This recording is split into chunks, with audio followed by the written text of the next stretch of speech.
आता पाहूया 36 जिल्हे 72 बातम्या।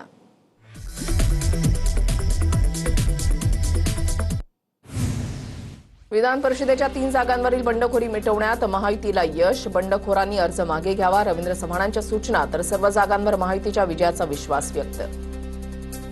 विधान परिषद निवडणुकीमध्ये शिंदेच्या सेनेतील 2 बंड शमले। छत्रपती संभाजीनगर जालन्याच्या जागेवरून सत्तार माघार घेणार, तर रायगडमध्ये शिंदेच्या शिवसेनेच्या जुईली दळवी यांचा अर्ज मागे। शिवसेनेच्या अब्दुल सत्तारांचा बंड अखेर शमलं। छत्रपती संभाजीनगर विधान परिषद निवडणुकीमधून मुलाचा अर्ज मागे घेणार। मुख्यमंत्र्यांकडून अंतर्गत वादावर मार्ग काढण्याचं आश्वासन। वर्षावरील भेटीनंतर सत्तारांची प्रतिक्रिया। आमचा मोठा भाऊच आमच्याकडून सत्ता हिसकावून घेतो, स्थानिक पातळीवर आमचा रोष। मुख्यमंत्र्यांशी संवाद झालाय, मुलाचा अर्ज मागे घेणार अब्दुल सत्तारांचं विधान। भाजप शिवसेनेला संपवतोय असं काही नाही, नाराजी दाखवण्याची एक लिमिट असते। अब्दुल सत्तारांवर मंत्री संजय शिरसाटांची प्रतिक्रिया। शिवसेना एकत्र यावी असं दानवे सत्तारांना वाटून काही फायदा नाही। शिवसेनेबाबत निर्णय घेणारे उद्धव ठाकरे आहेत। शिवसेनेच्या विलिनीकरणावर ठाकरेंच्या शिवसेनेचे नेते चंद्रकांत खैरेंची प्रतिक्रिया। तर गळाभेट करणं योग्य नाही, आपले मतदार काय म्हणतील, सत्तार दानवेंच्या गळाभेटीवर खैरेंचा निशाणा। उपमुख्यमंत्री शिंदेंकडून गोगावले आणि दळवींमधील नाराजी दूर। अर्ज मागे घेण्यावरून महेंद्र दळवी होते नाराज, तर परिषदेच्या बदल्यात गोगावलेंना रायगडचं पालकमंत्रीपद मिळणार। माझी मुलगी लढली असती तर जिंकली असती, महेंद्र दळवींची भावनिक पोस्ट। तटकरेंच्या कुटुंबाला प्रत्येक वेळी संधी का? कोकणातील माझ्याच नेत्यांनी माझा आत्मविश्वास कमी केला। मुलीचा अर्ज मागे घेतल्यानंतर दळवींची नाराजी। सुनील टिंगरे यांची नाराजी दूर। उपमुख्यमंत्री सुनेत्रा पवार यांनी टिंगरेंशी साधला संवाद। तुमचा आदेश मान्य असेल, सुनील टिंगरेंकडून सुनेत्रा पवारांना आश्वासन। सुनील टिंगरे अर्ज मागे घेणार। विधान परिषद निवडणुकीमधून माघार घेणार नाही, पक्ष अर्ज भरलेले गोकुळ गीते निवडणूक लढण्यावर ठाम। शिंदेच्या शिवसेनेतच त्यांच्या उमेदवाराबद्दल नाराजी असल्याची प्रतिक्रिया। मतदारसंघातील परिस्थिती सांगितल्यानंतर महाजनांचेही मतपरिवर्तन होईल असं वक्तव्य। नाशिकमध्ये विधानसभेसाठी आमच्या पक्षाकडून चर्चा करून 2 उमेदवार ठरवले होते, मात्र निवडणूक एकतर्फी दिसत असल्यानं कोणी फार उत्साहानं पुढे आलं नाही। नाशिकमध्ये ठाकरेंच्या सेनेतून उमेदवारी अर्ज न भरल्यानंतर संजय राऊतांची प्रतिक्रिया।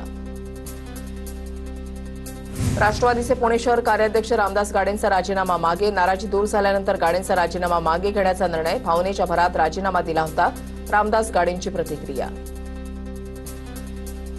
नाशिक विधान परिषदेमध्ये महायुतीमधील बंडखोरी शमवण्यासाठी उदय सामंतांचा नाशिक दौरा। राष्ट्रवादीचे उदयकुमार आहेर आणि उदय सामंतांची हॉटेलमध्ये भेट।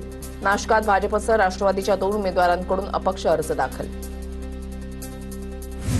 विधान परिषदेचा अर्ज बाद झालेले उमेदवार आदित्य फतेपूरकर हायकोर्टात धाव घेणार। निकालाची नक्कल प्रत न दिल्यानं प्रशासनावर टीका। अर्ज वैध करा, हायकोर्टात करणार मागणी। नागपूर विप्लव बाजोरियांना तातडीनं दिलासा देण्यास हायकोर्टाचा नकार। हायकोर्टाच्या निर्णयाच्या विरोधात बाजोरिया सुप्रीम कोर्टात जाणार। संपत्तीमध्ये तफावत असल्याच्या आरोपानंतर अमरावती विधान परिषद निवडणुकीमध्ये अर्ज अवैध ठरवला होता। अंबादास दानवेंच्या बोलण्याचं वाईट वाटत नाही। छत्रपती संभाजीनगरमध्ये शिवसेनेची पकड आहे। दानवेंसोबतच्या गळाभेटीनंतर अब्दुल सत्तारांचं वक्तव्य, तर योगायोगानं अंबादास दानवेंसोबत भेट झाली, सत्तारांची प्रतिक्रिया। शासकीय कांदा खरेदीमध्ये अटी शिथिल, 30% डाग आणि रंगामध्ये बदल झालेल्या कांद्याची नाफेडमार्फत उच्च प्रतीच्या श्रेणीमध्ये खरेदी होणार। नाफेड सेंट्रल वखार महामंडळाच्या बैठकीनंतर निर्णय। कांदा उत्पादक शेतकऱ्यांना मोठा दिलासा। डोंबिवलीमधील अनेकांचा शिंदेच्या शिवसेनेमध्ये प्रवेश। माजी नगरसेवक शैलेश धात्रक, मनीषा धात्रक, श्रीकर चौधरी, प्रमिला चौधरी, उभाटाचे उपजिल्हा प्रमुख योगेंद्र भोईरांचा शिंदे सेनेमध्ये प्रवेश। अहिल्यानगर विधान परिषदेची जागा बिनविरोध होणार। निवडणुकीमध्ये महायुतीचं पारडं जड असल्याची चर्चा। आज अर्ज माघारी घेण्याचा शेवटचा दिवस। विधान परिषदेच्या सर्व जागा बिनविरोध कशा होतील हे सर्वांना माहिती आहे। सर्व उमेदवार विकासाला प्राधान्य देतील अशी अपेक्षा आहे, श्रीकांत शिंदेंची प्रतिक्रिया। नांदेडमधील अशोक चव्हाण आणि प्रताप पाटील चिखलीकर यांच्यामध्ये संघर्ष। महायुतीमधील नाराजीचा आम्हाला फायदा होणार, काँग्रेसचे उमेदवार रामदास पाटील यांची प्रतिक्रिया। शेतकरी कर्जमाफीबाबत शासन निर्णय जारी। कर्जमाफीचा आढावा घेण्यासाठी मंत्रिमंडळ उपसमितीची स्थापना। मुख्यमंत्री फडणवीसांच्या अध्यक्षतेखाली 7 सदस्यीय विशेष समिती स्थापन। दोन्ही उपमुख्यमंत्र्यांसह महसूल कृषी सहकार मंत्र्यांचा समावेश। कर्जमाफी योजनेची अंमलबजावणी ऑनलाईन पद्धतीनं केली जाणार। प्रत्येक प्रश्नावर सरकारची फसवी आश्वासनं। 2008 साली आम्ही केलेल्या कर्जमाफीचा सरकारनं अभ्यास करावा, संजय राऊतांचं वक्तव्य। तर शेतकऱ्यांची फसवणूक करणं हे ठाकरेंचं काम, नवनाथ बन यांचं राऊतांना प्रत्युत्तर। सरकारनं केलेली शेतकरी कर्जमाफी फसवी, सरकारनं जास्त अटी घातल्या, रोहित पवारांची टीका. तर कर्जमाफी फक्त दिखावा, शेतकऱ्यांना कोणताही फायदा होणार नाही, वडेट्टीवारांचा निशाणा. भाजप महायुती सरकारची कर्जमाफी शेतकऱ्यांसाठी दिलासा आहे की आणखीन एक निवडणूकपूर्व जुमला? शेतकरी कर्जमाफी योजनेवरून हर्षवर्धन सपकाळ यांची टीका. तर विविध अटी शर्ती लावून लाखो शेतकऱ्यांना वंचित ठेवण्याचा डाव तर नाही ना, सपकाळांकडून संशय व्यक्त. मराठ्यांना कुणबी जात प्रमाणपत्र देण्याविरोधात ओबीसी नेते आक्रमक, सरांगींच्या भूमिकेविरोधात 12 तारखेला रस्त्यावर उतरणार, प्रकाश शेंडगेंची माहिती. बावनकुळे नाव लावतात ओबीसींचं आणि काम 96 कुळ्यांचं करतात, शेंडगेंचा आरोप. पुण्यातील विषारी दारू प्रकरण विधानसभेमध्ये लावून धरा, उद्धव ठाकरे यांच्या पक्षातील आमदारांना सूचना. ठाकरेंच्या शिष्टमंडळानं पुण्यामध्ये विषारी दारूमुळे मृत्यू झालेल्यांच्या कुटुंबियांची घेतली भेट. दिल्लीच्या मालवीय नगरमधील एका हॉटेलमध्ये भीषण आग, 21 जणांचा होरपळून मृत्यू झाल्याची माहिती. यात अनेक जण जखमी, मृतांमध्ये 18 परदेशी नागरिकांचा समावेश. पश्चिम बंगालमध्ये पक्षफुटीचा महाराष्ट्र पॅटर्न, ममता बॅनर्जींना झटका, तृणमूलच्या 60 आमदारांकडून वेगळा गट स्थापन. त्यांचे नेते रुद्रत बॅनर्जींना विरोधी पक्षनेते म्हणून मान्यता. या गटाचा शोभन देब यांच्या विरोधी पक्षनेतेपदासाठी होता विरोध. तृणमूल काँग्रेसचे खासदार आणि ममता बॅनर्जींचे भाचे अभिषेक बॅनर्जी यांच्या घरी ईडीची टीम, कोलकाता इथल्या घरी ईडीकडून झाडाझडती, शिक्षक भरती प्रकरणी चौकशी. पश्चिम बंगालमध्ये ममता बॅनर्जींना दुसरा धक्का, ममता बॅनर्जींचे निकटवर्तीय कोलकाता शहराचे महापौर फिरहाद हकीम यांचा राजीनामा. डीके शिवकुमार यांनी घेतली कर्नाटकच्या मुख्यमंत्रीपदाची शपथ. तर जी परमेश्वर कर्नाटकचे नवे उपमुख्यमंत्री, शपथविधी वेळेला सिद्धरामय्या यांचा पुष्पगुच्छ देऊन सन्मान. 13 जणांनी घेतली मंत्रिपदाची शपथ. राहुल गांधींसह काँग्रेसच्या प्रमुख नेत्यांची शपथविधी सोहळ्याला उपस्थिती. कॉक्रोच जनता पार्टीकडून 3 प्रवक्त्यांची घोषणा, पक्षाची भूमिका आणि आंदोलनासंबंधी मुद्दे सांगण्याची जबाबदारी. सौरभ दास मुख्य प्रवक्ते, तर विजय दहिया आणि आशुतोष रांका यांची प्रवक्ते म्हणून निवड. कॉक्रोच इज बॅक या ट्विटर अकाउंटवर दिली माहिती. देशात भयंकर आर्थिक सुनामी येत आहे, भारतामध्ये सर्वात मोठं आर्थिक संकट येणार, काँग्रेसचे नेते राहुल गांधींचा दावा. माझ्या अंदाजानुसार वर्षभरानंतर मोदी पंतप्रधान नसतील, राहुल गांधींचं वक्तव्य.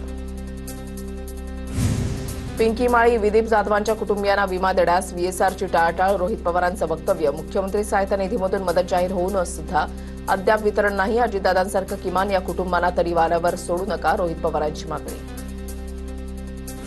निवडणुकांचे निकाल रद्द करण्यासाठी याचिका दाखल करा, प्रकाश आंबेडकरांचं केरळम, तामिळनाडू, आसाम आणि बंगालमधील पराभूतांना आवाहन. नागरिकत्वाच्या संशयावरून मतदारांची नावं यादीतून वगळल्याचा आरोप. आनंद परांजपे यांची शिवसेना महाराष्ट्र राज्य संघटन प्रमुखपदी निवड. राष्ट्रवादीला रामराम केल्यानंतर परांजपेंनी शिवसेनेमध्ये प्रवेश केला होता, त्यानंतर त्यांना आता पक्षाकडून ही मोठी जबाबदारी. टीसीएस प्रकरणी मतीन पटेल पुन्हा नाशिक पोलिसांच्या समोर होणार हजर. याआधी 2 वेळा त्याची चौकशी. मतीन पटेलचे फोन कॉल्स आणि मोबाईल डेटा रिकव्हर करण्याचं काम एसआयटीकडून सुरू. त्याच्या फोनवरून जलिलांसह इतर पदाधिकाऱ्यांसोबत संभाषण झाल्याची माहिती. चित्रपट महामंडळाच्या निवडणुकीनं कोल्हापुरात वातावरण तापलं. भोसलेंचा समर्थ पॅनल आणि पाटकरांच्या चित्रकर्मी पॅनलमध्ये लढत. दोन्ही गटांकडून एकमेकांच्या विरोधात जोरदार प्रत्यारोप. निवडणुकीमध्ये राजकीय हस्तक्षेप व्हायला नको, अभिनेत्री वर्षा उसगावकरांचं वक्तव्य. नवी मुंबईतील सिडको प्रदर्शन केंद्रामध्ये शरद पवारांच्या राष्ट्रवादीचं आंदोलन. महागाई, इंधन दरवाढ, बेरोजगारीवरून सरकारच्या विरोधात निदर्शनं. पवारांच्या राष्ट्रवादीचे अनेक नेते सहभागी. काही आंदोलकांना पोलिसांनी ताब्यात घेतलं. तनपुरेंचा पक्षप्रवेश हा त्यांचा प्रश्न. मला तत्पुरेंनी विचारलं असतं तर मी नाहीच म्हटलं असतं. प्राजक्त तनपुरेंच्या भाजप प्रवेशावर जयंत पाटलांची प्रतिक्रिया. तर तनपुरेंनी अधिकृत पक्षप्रवेश केलाय, जयंत पाटलांनी सांगलीमध्ये लक्ष द्यावं. नवनाथ बन यांची जयंत पाटलांवर टीका. छत्रपती संभाजीनगरमध्ये कन्नड ग्रामसेवक एसीबीच्या जाळ्यात. ग्रामसेवकाला 40,000ची लाच स्वीकारताना रंगेहात पकडलं. ग्रामपंचायतीच्या कामकाजावर प्रश्नचिन्ह उपस्थित. वरिष्ठ अधिकाऱ्यांच्याही चौकशीची मागणी. पुण्यातील खंडेरायाच्या जेजुरी गडावर जोरदार पावसाची हजेरी. पावसामुळे भंडाऱ्याचं पिवळं पाणी गडाच्या पायऱ्यांवरून वाहू लागलं.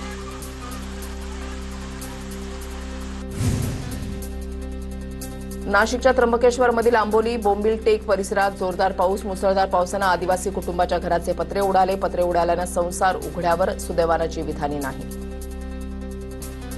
नाशिकमधील बागलाणच्या पश्चिम पट्ट्यामध्ये मान्सूनपूर्व पावसाची हजेरी. वादळी वारा आणि विजेच्या कडकडाटासह दमदार पाऊस.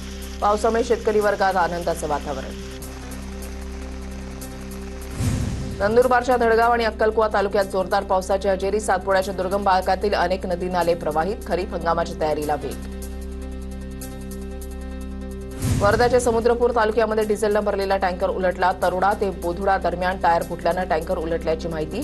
अपघाताची माहिती पसरताच नागरिकांची डिझेलसाठी घटनास्थळी मोठी गर्दी. सातारा जिल्ह्यामध्ये जून महिन्यामध्ये धरणांची अवस्था बिकट. सध्या कणेर धरणामध्ये 3.23 टीएमसी आणि धोम धरणामध्ये 2.49 टीएमसी इतका पाणीसाठा शिल्लक. या महिन्यामध्ये पाऊस न झाल्यास जिल्ह्यामध्ये पाणी समस्या उद्भवण्याची चिन्ह. सोलापूरच्या भालेवाडीमध्ये वादळी वाऱ्यामुळे 40 ते 50 एकरांवरील केळी पीक जमीनदोस्त. गुरांचे गोठे आणि घरांचेही नुकसान. कोट्यवधींची हानी झाल्याचा अंदाज. प्रशासनाकडून पंचनामे सुरू. नुकसान भरपाईची शेतकऱ्यांची मागणी.